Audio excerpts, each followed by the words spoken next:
Bismillahirrahmanirrahim. We started the topic of lean production yesterday. The concept that was used by the production department, lean production concept. The main purpose of lean production is to cut down the wastages and improve the quality of the product within the production department. So we studied the lean production, 6 types of wastages within the production department, the method which is called the simultaneous engineering, in which we develop the product simultaneously instead of sequentially. The current topic is cell production. Cell production means dividing the production process into different self-contained production units. Means इसमें दो तरीके से बताया जा सकता है.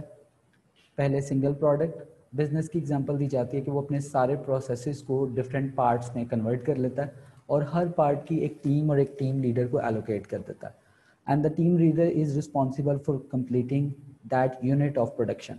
इससे motivation भी है, इसमें प्रोडक्टिविटी भी आपकी इंप्रूव हो रही है और हर टीम जो है वो अपने अपने सेल के लिए रिस्पॉन्सिबल है.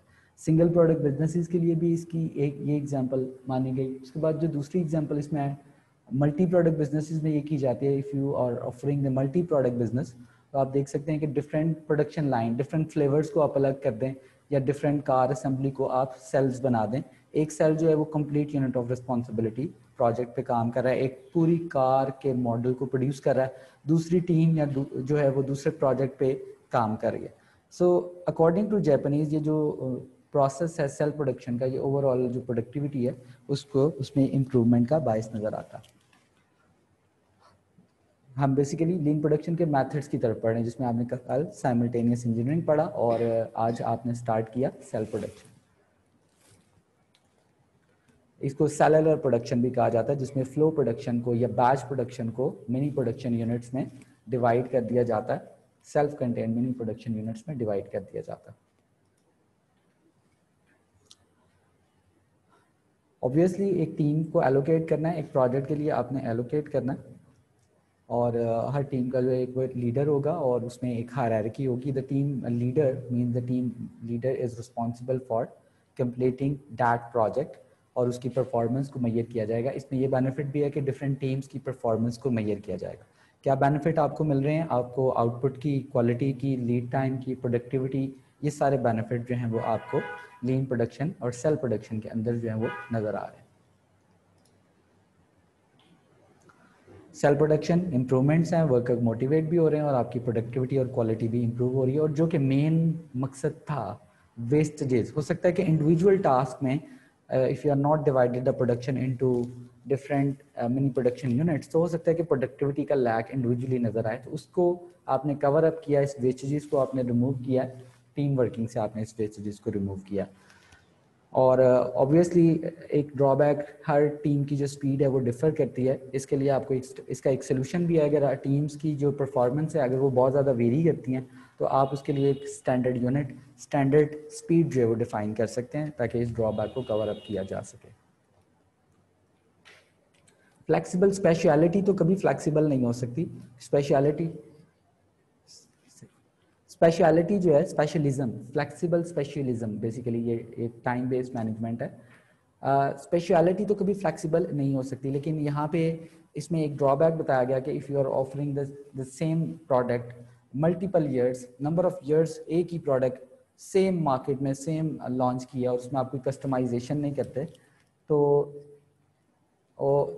इसमें प्रॉब्लम आपको ये आ सकती है कि कस्टमर जो है वो अगर आपके पास आता है, वो एक डिमांड करता है एक चेंज की, एक कस्टमाइजेशन की, तो और वो आप ऑफर नहीं करते, तो जिसकी वजह से आपका कस्टमर जो है वो लॉस हो सकता है.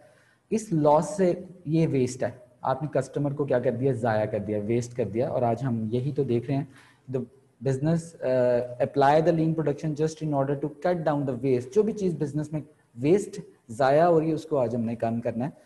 और इसमें अब हम कैसे ऐड करेंगे, उस कस्टमर को हमने कैप्चर करना है, अपनी प्रोडक्ट के डिटेल इंफॉर्मेशन प्रोवाइड करनी है और उसकी डिमांड को पूरा करना है बाय इम्प्लीमेंटिंग द स्पेशलिटी. अब ये स्पेशलिटी कैसे इम्प्लीमेंट होगी, इसका एक हेडिंग भी आप देखिएगा, टाइम बेस, मतलब वक्त के साथ साथ जैसे जैसे कस्टमर चेंज करेगा वैसे वैसे आप अपनी प्रोडक्ट को क्या करेंगे, चेंज करेंगे. सही हो गया.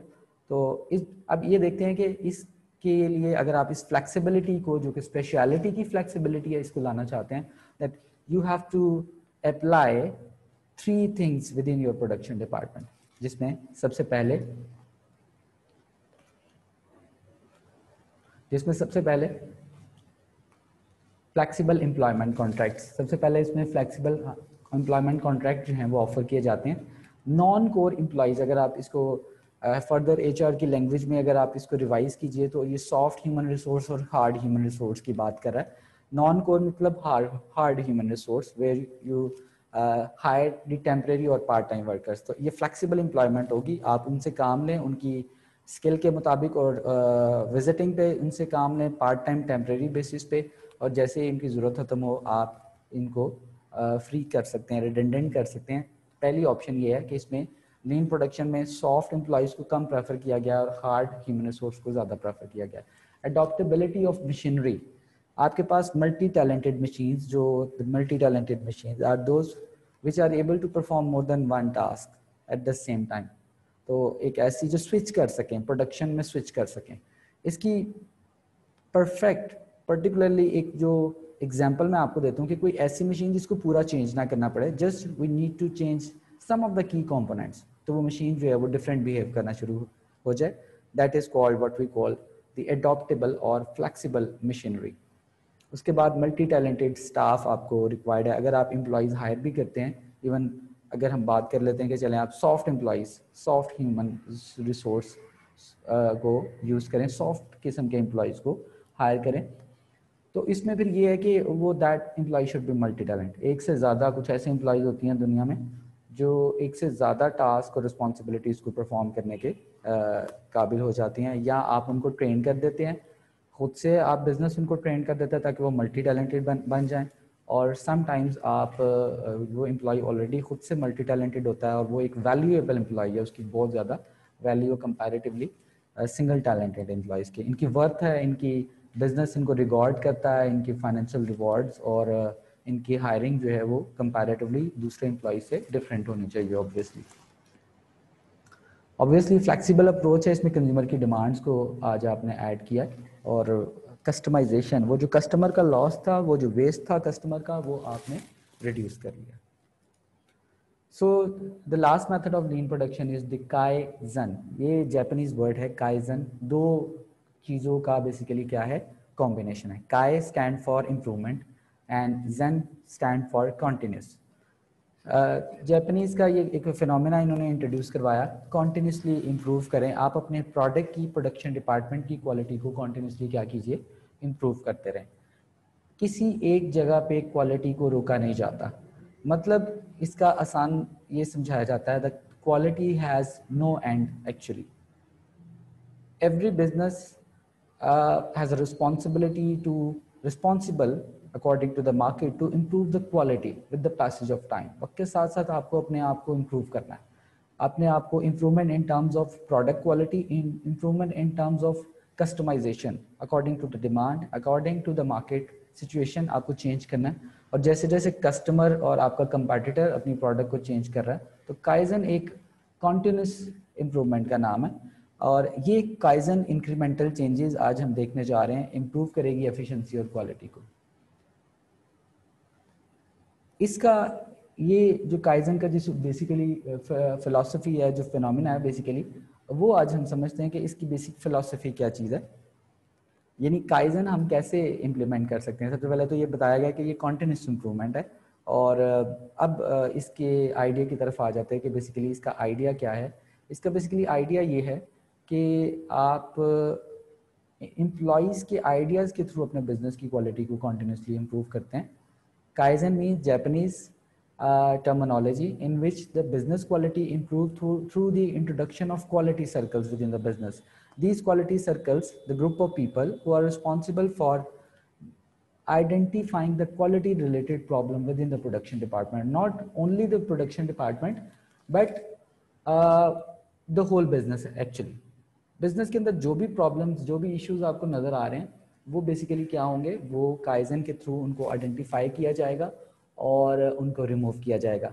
ये स्मॉल ग्रुप ऑफ एम्प्लॉयज़ जो हैं, ये क्वालिटी सर्कल्स इनको कहा जाएगा। These quality circles have regular meeting at the evening, किसी कैंटीन में वो रेगुलरली मीटिंग कर सकते हैं और उस मीटिंग में वो डिस्कस करेंगे कि कौन कौन सी प्रॉब्लम्स का उन्होंने आज सामना किया और फिर उनके सॉल्यूशंस को सोचा जाएगा और that solution should be presented in front of the manager, जिस मैनेजर या जिस बोर्ड ऑफ डायरेक्टर या शेयर होल्डर्स या जो मैनेजमेंट स्टाफ है या जो HR डिपार्टमेंट उसने जो रिस्पॉन्सिबिलिटी जिसने दी है, सॉल्यूशंस उनको प्रेजेंट किए जाएंगे। आगे बिजनेस की रिस्पॉन्सिबिलिटी है कि उन सॉल्यूशंस को कैसे इंप्लीमेंट करे और कैसे अप्लाई करे या ना करे, because some of the solutions are expensive to implement और वो फिजिबल भी नहीं होते।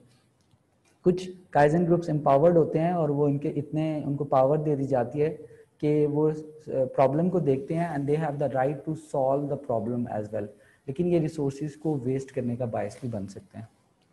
काइजन फिलॉसफी जो है वो सजेस्ट करती है कि वर्कर्स एक्चुअली बिजनेस के बारे में ज़्यादा इंफॉर्मेशन जो है रखता है, क्योंकि someone who works at a task at daily basis वो ज़्यादा क्वालिटी प्रोडक्ट को प्रोड्यूस कर सकता है और आपके बिजनेस की क्वालिटी को क्या कर सकता है, ज़्यादा इम्प्रूव कर सकता है।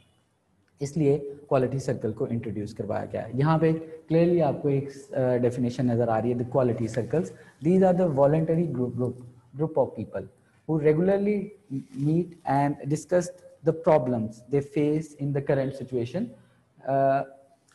They discuss the work related problems. They are not just concerned with the quality. ये सिर्फ quality issues को deal करने की बात नहीं होगी, बल्कि असल जो बेनिफिट आपको नज़र आएगा वो बेनिफिट नज़र आएगा आपको कि इनके पास एक एक्सपीरियंस जो है वो होगा, हैंड्स ऑन एक्सपीरियंस, काम करने का एक एक्सपीरियंस होगा और वो जो सारा दिन उन्होंने जो प्रॉब्लम्स आई हैं उनको वो डिस्कस करेंगी और उस डिस्कशन के बाद वो एक सॉल्यूशंस पे पहुंच जाएंगे।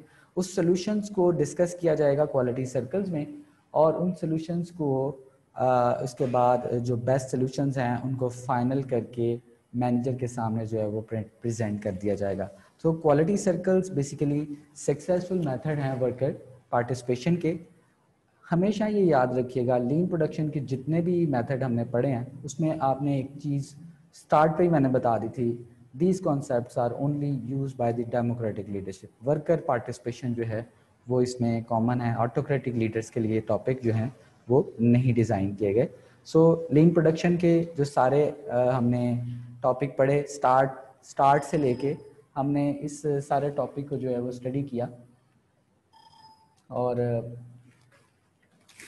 आप देखते हैं कि लीन प्रोडक्शन में वेस्टेजेस की कटिंग है, रिसोर्सेज की क्वालिटी प्रोडक्शन है। इसके अलावा 6 टाइप ऑफ वेस्टेजेस जो हैं, 6 टाइप्स ऑफ वेस्टेजेस जो हैं वो हमने इसमें देखी, जिसमें ट्रांसपोर्टेशन की, स्टॉक होल्डिंग की, मूवमेंट्स की, वेटिंग की, ज़रूरत से ज़्यादा प्रोडक्ट प्रोड्यूस नहीं करना, डिफेक्टेड प्रोडक्ट प्रोड्यूस नहीं करना आपने, और ज़रूरत से ज़्यादा चीज़ों को कॉम्प्लेक्स जो है वो नहीं बनाना। साइमल्टेनियस इंजीनियरिंग, जिसमें कॉन्टिन्यूसली प्रोडक्ट के डिफरेंट फेजेस को इकट्ठा एक साथ डेवलप किया गया, जिससे टाइम रिड्यूस हुआ। उसके बाद आपने आज सेल्फ प्रोडक्शन से स्टार्ट किया, जिसमें टीम्स को एम्पावर किया गया कि डिफरेंट टीम्स जो हैं वो प्रोजेक्ट को कर सकती हैं।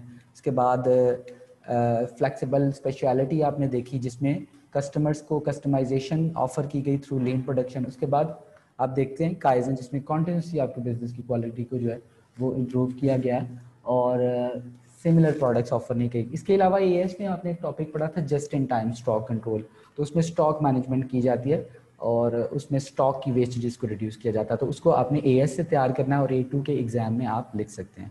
This is all about lean production method. अल्लाह हाफिज़।